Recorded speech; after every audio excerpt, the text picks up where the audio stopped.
Hello students, welcome to the session.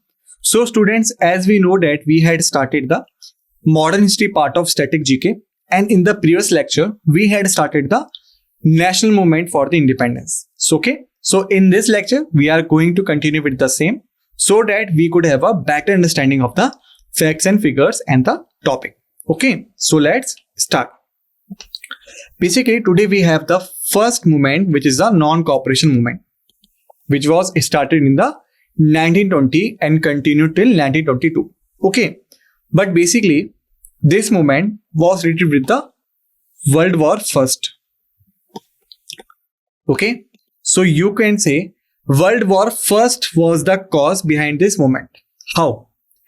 In the First World War, which was started from 1948, continued to 1918. Okay, the Britishers defeated the Ottoman Empire, which is the Turkey. Okay, so the Ottoman Empire was defeated by the Britishers. Okay, and the ruler of Ottoman Empire is the religious leader of Muslim community.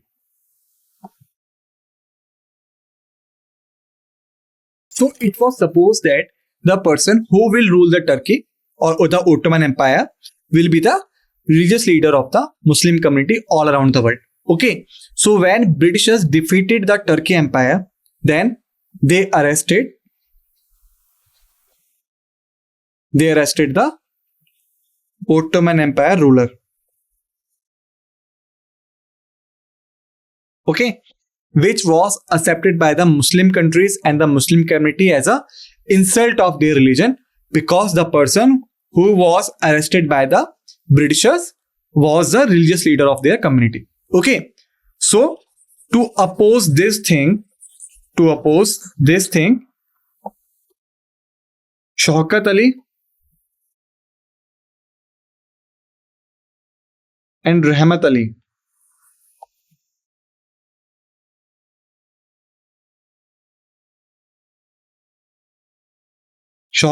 and Rahmat Ali were the persons who started the Khilafat movement. Okay, they started the Khilafat movement, which was later joined by Indian National Congress under Mahatma Gandhi. Got it? And that's how the movement was named as a non-cooperation movements. Non-cooperation movements. Basically, it has term like not to support British,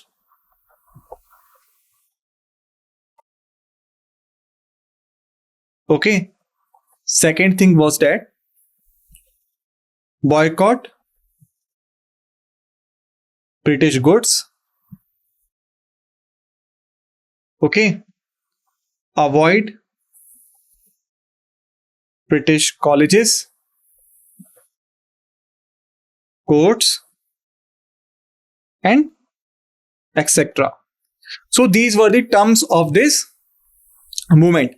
Like the Britishers were not supposed by the Indians, the British goods were boycotted by the Indians, and every structure which was provided by the Britishers should be avoided. Okay, so this was the non-cooperation movement. Now the non-cooperation movement in the starting gained a fame. Okay, gain a fame. It was successful in the starting days, but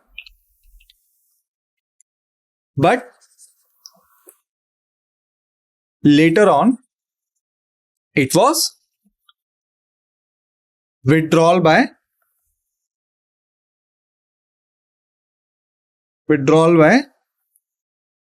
Mahatma Gandhi on or after 5th February 1922. Okay, so the question is, what was happened on 5th February 1922 that suddenly the movement was called off? What was the reason? Basically, before the commencement of this movement, it was announced that this movement should be of non-violent nature. This movement should be of non-violent nature. But on 5th February 1922, there was a reason named as Chauri Chaura at Gorakhpur, Uttar Pradesh, in short UP, okay, which was northern province on that time, okay, or you can say the United Province, okay. During this time, 20 policemen were burned alive, okay.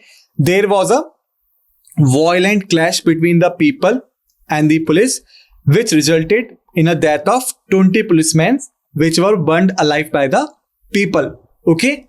Because of this event, Mahatma Gandhi suddenly called off the movement. So non-cooperation movement was ended on 5th February 1922 because of the Chauri Chaura incidents. Got it? Now let's move forward. Thereafter, we have the civil disobedience movement in the 1930 till 1934. What was happened basically? There was a Indian National Congress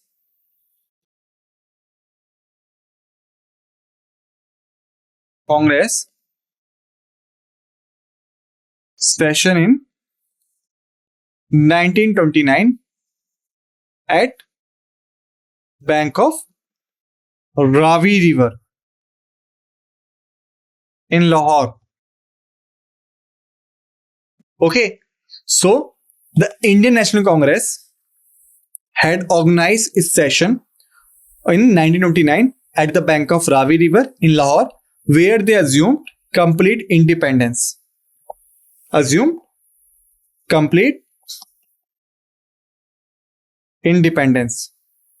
Okay. Due to this, the Britishers got very angry. Okay. And they just not only disabled this section and the provisions, but they had also introduced salt law.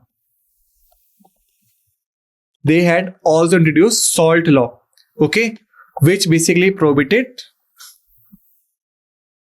the uses of salt. Sorry, prohibited the manufacturing, not uses.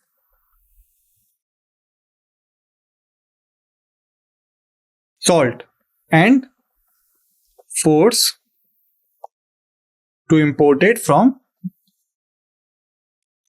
British manufacturers.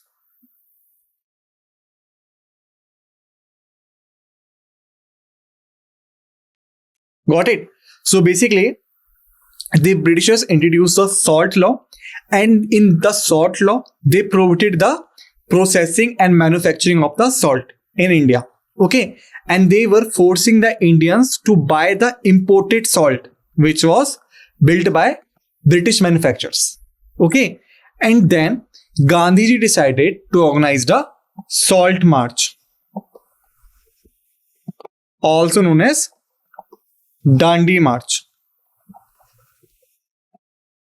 Okay, so the Salt March or Dandi March were organized by Gandhiji, okay, in opposed to this law.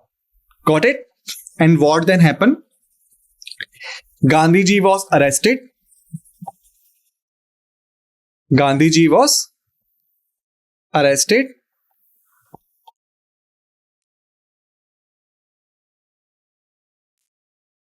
For breach of law. Okay, so this was about the civil disobedience movement, okay, which was started from 1930 to 1934. Got it? Which is famously known as the Salt March or Dandi March, where Gandhiji and his followers marched to the Arabian Sea, or basically at the Gujarat coast,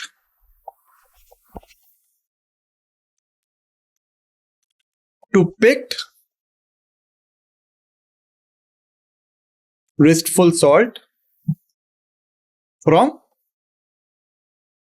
sea coast to prove that the salt is naturally built, okay, and no one could have the monopoly over its manufacturing. Got it? Thereafter, we had the round table conferences. Basically, in 1927, Simon Commission was sent to India by the British Parliament. By the British Parliament. Okay. Basically, from, or you can say after the 1858, when the Government of India Act was passed, okay, the Britishers were trying to include or inclusion of more and more Indians into the participation of Indian administration. Okay. However, their positions were lower. But these Indian population grown significantly into the British Indian political councils. Okay. And this made a headache for the British because the Indians, due to their voting power,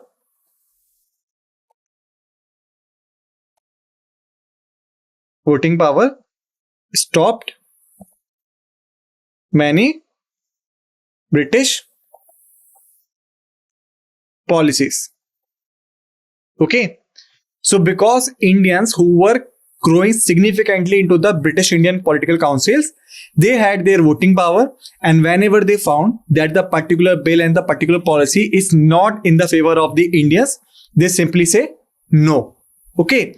And because they were in a huge number, the bills were stopped. So this made Britishers to think about the entry of Indians into the political system. Okay. That's why they appointed the Simon Commission. With total 7 members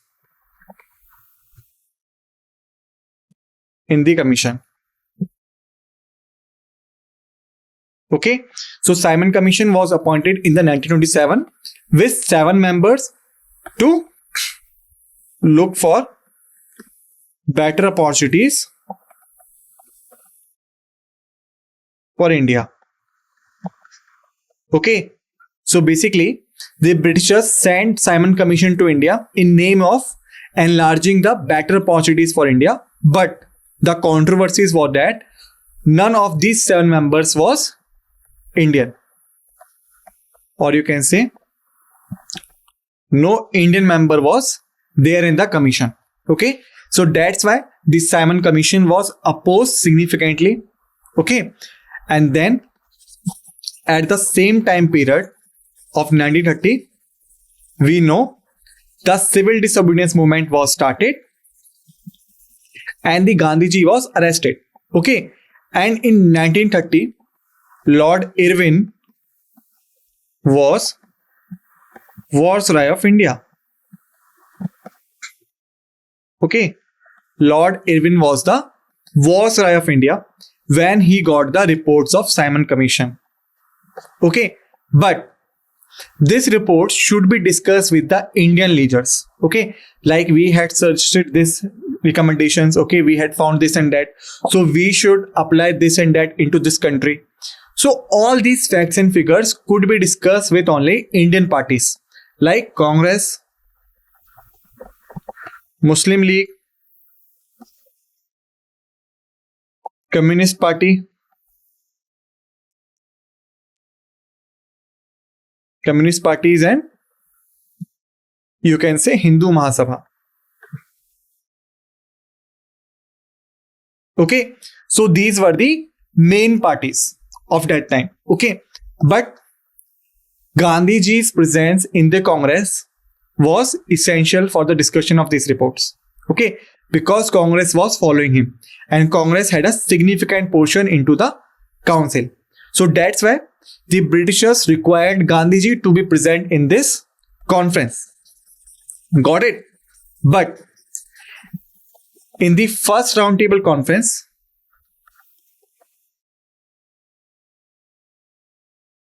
in the first roundtable conference, no conclusion were made because none of the Congress leaders, or you can say Gandhi ji, was not participating in this conference. Okay, so no conclusion was drawn.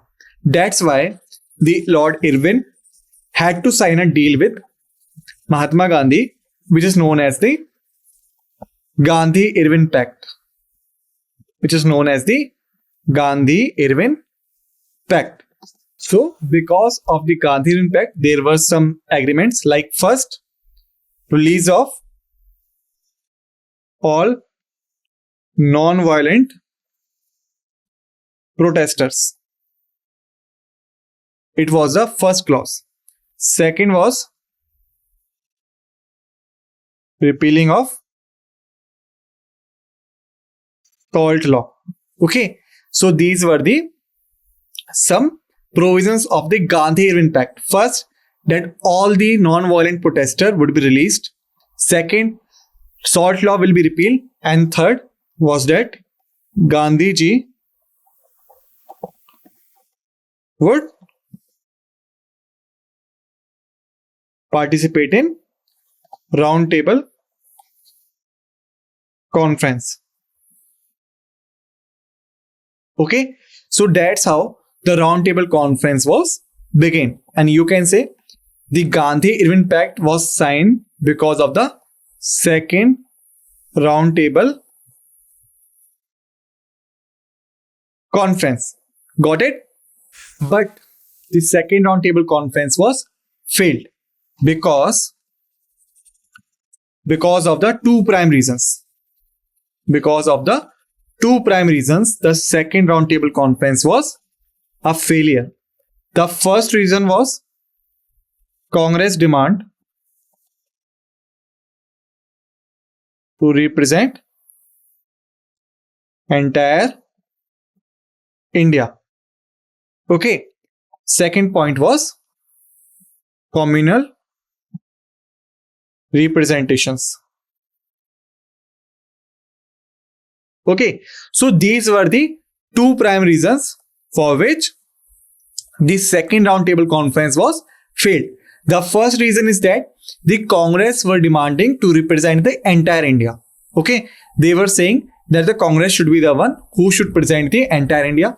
That's why the other parties like the Communist Party, like the Muslim League and Hindu Mahasabha opposed the idea. Okay, the second thing was that the Britishers were basically interested in introduction. The Britishers were basically interested to introduce the communal representation. Communal representation.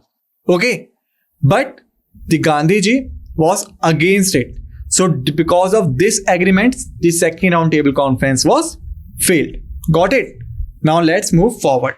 Now we had the Quit India movement. Quit India movement. Basically what happened from 1939 to 1945. The Second World War was started. The Second World War was started. Got it? And then on the same time, the Britishers were seeking the Indian response to help the British in the war. So that's why first they made the August offer in 1940. Okay, in August offer there were several provisions. Like first provision was dominant status after war. Second was war advisory councils. Okay, so in 1940 the Britishers made August offer. They said we could not grant you complete independence, but we will provide you dominant status after the war.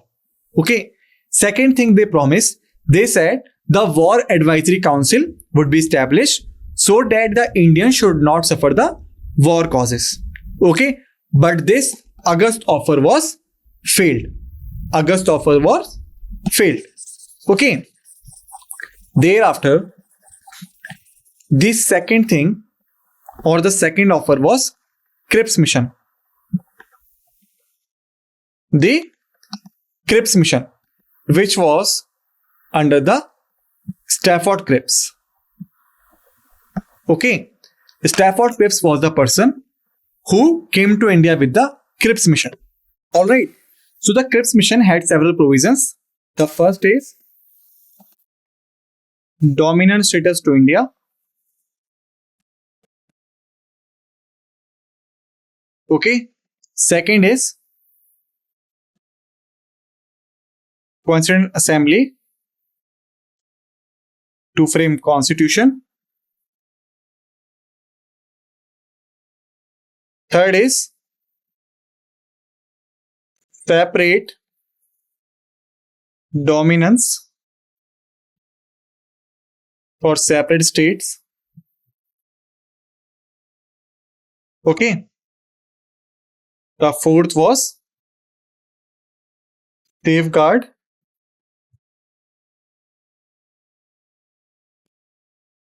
promise to minorities. Okay. So these were some of the provisions of the Cripps mission.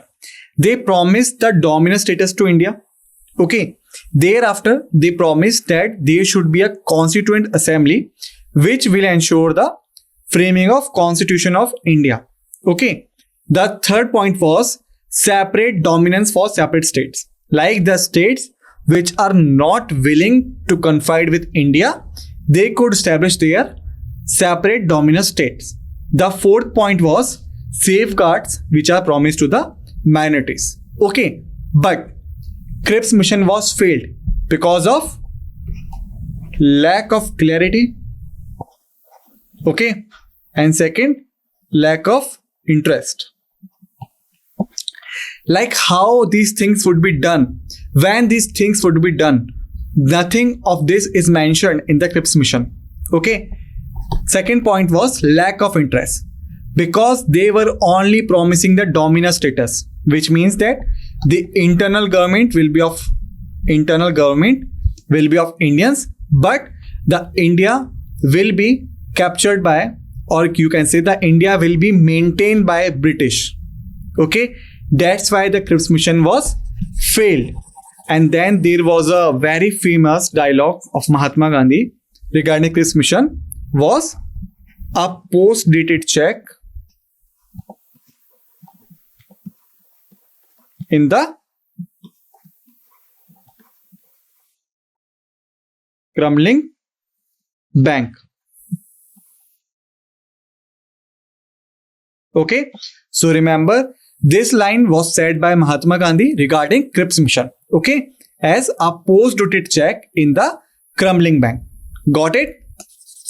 Thereafter, he started Quit India movement in 1942.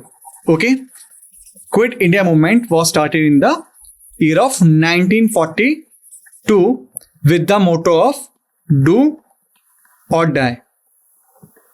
Okay, so do or die was the motto of Quit India movement. Okay, and thereafter cabinet mission came to India.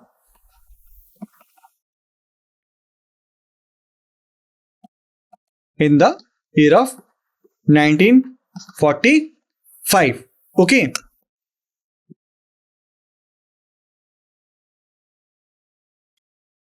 Okay. And whosoever the members of the cabinet mission, the cabinet mission had 3 members. The first is A.V. Alexander. Okay. The second is Stafford Cripps. The third is Patrick Lawrence. Okay. So these 3 were the members of cabinet mission. Okay. And these 3 also were the members of British Parliament. Got it? And this mission basically laid down provisions for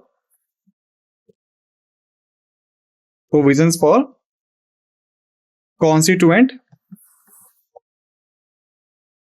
Assembly. Got it? So this is about the Quit India movement and the related phenomena. Now let's move forward. Now we have the formation of Pakistan. Okay. Since establishment in 1906, the Muslim League was continuously demanding for a separate state for Muslim majority areas. Okay.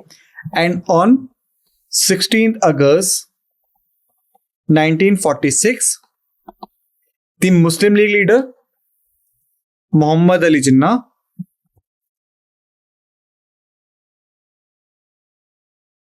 called for Direct Action Day.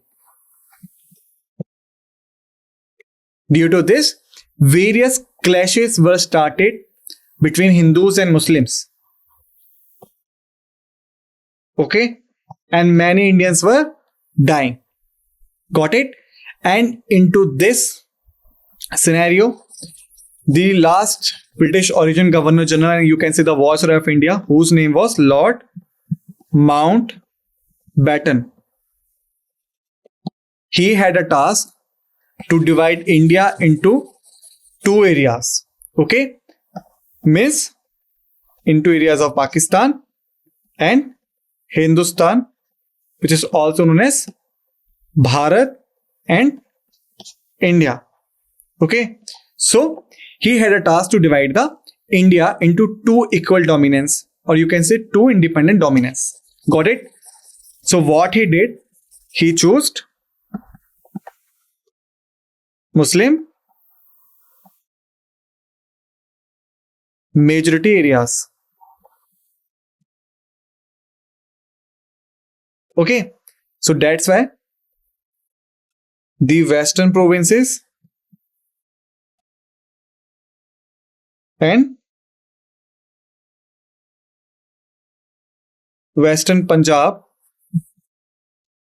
was given to Pakistan.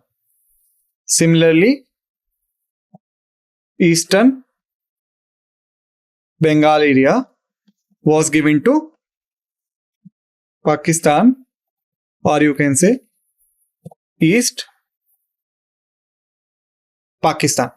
Okay, so that was the scenario. Mountbatten had received a job from the British government to establish two separate states, India and Pakistan. Okay, so he chose Muslim majority areas, which is the western provinces like Sindh and Balochistan area. Thereafter, the western Punjab, like the present day Punjab of Pakistan. Thereafter, he chose the eastern Bengal area, which is currently known as the Bangladesh. Why? I have told you why it is known as the Bangladesh. Okay, so that was the basis of formation of Pakistan. Got it? So independence partition. India gained independence on 15 August 1947 as an Indian Independence Act led to the partition of India into two dominance, India and Pakistan, which was facing the significant communal violence and migration. Millions and billions of people were killed during this time. Okay, we had to face the harsh conditions, but somehow we recaptured ourselves and now India is growing faster. Okay, so students, this was about the modern history part. In the next lecture, we will start with the static geography area. Till then, just revise the facts. Okay, and thank you.